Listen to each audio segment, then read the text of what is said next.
வணக்கம் எனதருமை மைவி 3 ஆட்ஸ் மற்றும் யூடியூப் சொந்தங்களே.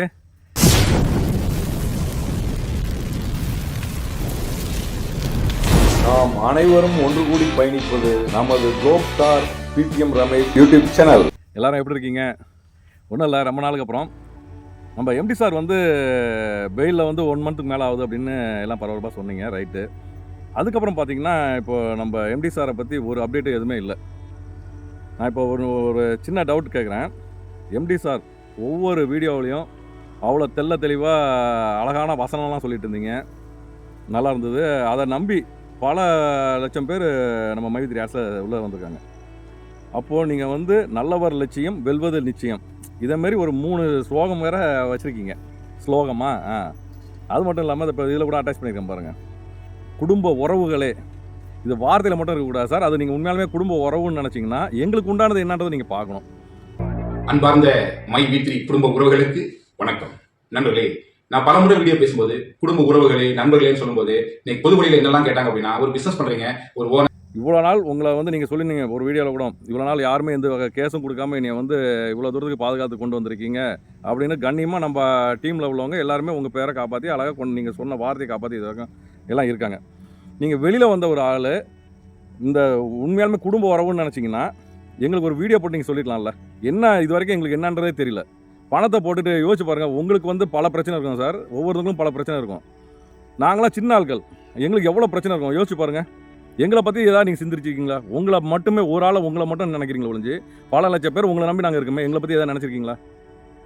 நாங்கள் என்ன சார் பாவம் பண்ணோம்? உங்களை பணம் கட்டி சேர்ந்து தான் நாங்கள் பண்ண பாவமா? யோசிங்க சார். நாங்களாம் எங்களை பற்றி எதுவுமே பேச மாட்டீங்களே. இது வரைக்கும் பேமெண்ட்டை பற்றி நீங்கள் ஒரு வீடியோவாக சொல்லியிருக்கீங்களா சார்? இது வரைக்கும் நாங்கள் ஒவ்வொரு யூடியூப் சேனல்லையும் அது இதுலையும் பார்த்து நாங்கள் தெரிஞ்சு என்ன பண்ணுறது சொல்லுங்கள். எங்கள் குமரலை கொண்டு யார்கிட்ட கொண்டு சொல்கிறது? பார்த்தீங்கன்னா நிறைய பேர் சில யூடியூப்பில் போய் பார்த்தோன்னா கமெண்ட் செக்ஷனில் பார்த்தா நிறைய பேருக்கு டைவர்ஸ் ஆகிருக்கு அப்படின்றாங்க. உன்னை நம்பி பணத்தை போட்டு நான் தெருவில் நிற்கணுமாயா அப்படின்ட்டு இதுமாதிரி பல பிரச்சனைகள் ஓடிட்டுருக்கு. அவங்க குடும்ப இஷ்யூ. நீங்கள் என்ன சொன்னீங்க? இது ஒரு நல்ல ஒரு விஷயமா வரும், 2026 ஒரு நல்ல ஒரு வின்னிங் வரும், அப்படி இப்படி நிறைய சொன்னீங்க. இது ஆஸ் யூஷுவலாக எல்லாருமே சொல்லி ஏமாற்றி கொண்டு போகிற மாதிரி அந்த மாதிரிலாம் ஆகிடக்கூடாது சார் நம்ம கம்பெனி. இதுக்கு ஏதாவது ஒரு நல்ல ஒரு சொல்யூஷன் எடுங்க. பார்த்தீங்கன்னா படிப்படியாக ஒவ்வொன்றா தட்டிட்டு வந்துட்டீங்க. அசோக் ஸ்ரீநதி அவங்களோட இஷ்யூன்னீங்க. அதுக்கப்புறம் பார்த்தீங்கன்னா கேஸ் நடக்குது, அது நடக்குதுன்னு நீங்கள். இது எல்லாமே பார்க்கும்போது எப்படியோ இருக்குது. அது ஒவ்வொரு சப்ஜெக்டாக வருது. நம்ம ஹப் ஓப்பனிங்கை நிப்பாட்டினீங்க. அதுக்கு அடுத்தது பார்த்தீங்கன்னா நம்ம ஜோனல் ஆஃபீஸு ஒரு 10 நாளில் மூடிட்டு அப்புறம் ஓப்பன் பண்ணிடுவாங்கன்னு நீங்கள்.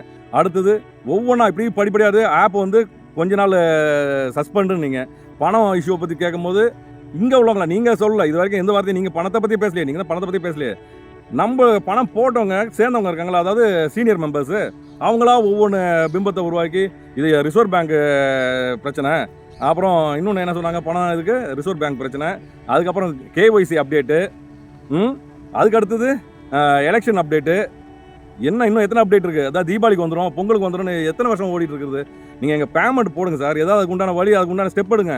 இதில் என்ன இஷ்யூ உங்களுக்கு? நீங்கள் ஒரு வீடியோ போடுறதுல உங்களுக்கு என்ன சார் கஷ்டம்? அப்படியே மந்தமாக விட்டுட்டு இருக்கீங்களே.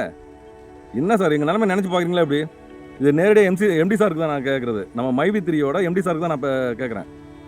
எங்களோட நிலைமை என்ன ஆகுது? இப்படியே இருந்தால் எங்களோட நிலைமை ஒவ்வொருத்தங்களும் என்ன நிலைமை ஆகுது பாருங்கள். சூசைடெல்லாம் அட்டன் பண்ணியிருக்காங்க. எவ்வளோ பிரச்சனை ஓடிட்டு தெரியுங்களா? இன்னும் கம்பெனியை விட்டு கொடுக்காம தான் பேசுகிறாங்க.